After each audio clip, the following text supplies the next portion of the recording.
हरे कृष्ण। सावन महीने में आने वाली कृष्ण पक्ष की एकादशी कामिका एकादशी कहलाती है। श्री ब्रह्मा जी ने नारद जी को इसका महत्व बताते हुए कहा था कि जो मनुष्य इस दिन तुलसी जी का पूजन और दर्शन करते हैं उनकी यम यातनाएं नष्ट हो जाती हैं। इसलिए कामिका एकादशी के दिन तुलसी पूजा का विशेष महत्व होता है। इन दिनों भगवान विष्णु 4 महीने की योग निद्रा में लीन हैं। ऐसे में जगत के पालनहार भगवान विष्णु की सच्चे मन से पूजा और व्रत उपवास करने से भक्तों की सभी कामनाएं पूर्ण होती हैं।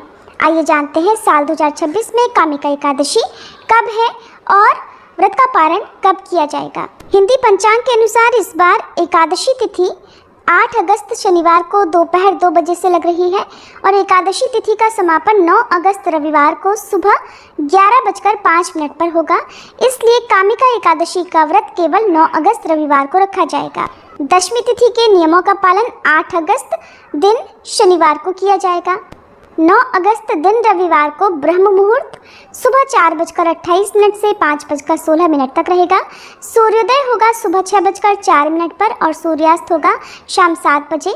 प्रातःकाल पूजा मुहूर्त रहेगा सुबह 4:43 से 7:05 तक। शाम की पूजा शाम 7:06 से 8:10 तक कर सकते हैं। इस दिन राहु काल शाम 4:30 से 6 बजे तक रहेगा। रविवार के दिन तुलसी जी को स्पर्श नहीं किया जाता है, न ही जल अर्पण किया जाता है। ऐसे में रविवार के दिन एकादशी होने के कारण आप तुलसी जी को बिना स्पर्श किए शाम को दीपदान कर सकते हैं और तुलसी चालीसा का पाठ करके कथा का श्रवण कर सकते हैं। द्वादशी तिथि 9 अगस्त रविवार को दोपहर 11:06 से शुरू होगी और हरिवासर का समय भी इसी समय से शुरू हो जाएगा। द्वादशी तिथि का समापन होगा 10 अगस्त सोमवार को सुबह 8:01 पर। 10 अगस्त सोमवार को ब्रह्म मुहूर्त सुबह 4:29 से 5:17 तक रहेगा। सूर्योदय होगा सुबह 6:05 पर और सूर्यास्त शाम 6:59 पर।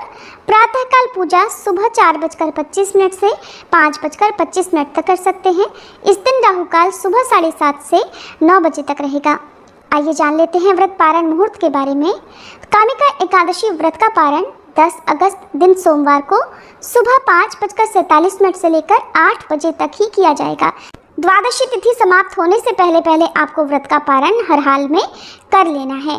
भक्तों को एकादशी के दिन उपवास रखकर द्वादशी तिथि के दिन व्रत का पारण शुद्ध सात्विक भोजन से या फिर भगवान विष्णु को अर्पित किए गए पंचामृत और तुलसी से करना चाहिए। पंचांग के अनुसार इस बार कामिका एकादशी के दिन सर्वार्थ सिद्धि योग भी बन रहा है और ये योग सुबह 6:03 से 6:22 तक ही रहेगा। धार्मिक मान्यता है कि इस योग में भगवान विष्णु की पूजा और दान पुण्य करने से शुभ फलों की प्राप्ति होती है। नियमों के अनुसार एकादशी के दिन चावल या चावल से बनी चीज़ों का त्याग करना चाहिए। ये थी आज की वीडियो। उम्मीद है ये जानकारी आपको पसंद आई होगी। अगर अच्छी लगी हो तो वीडियो को लाइक करना मत भूलिएगा।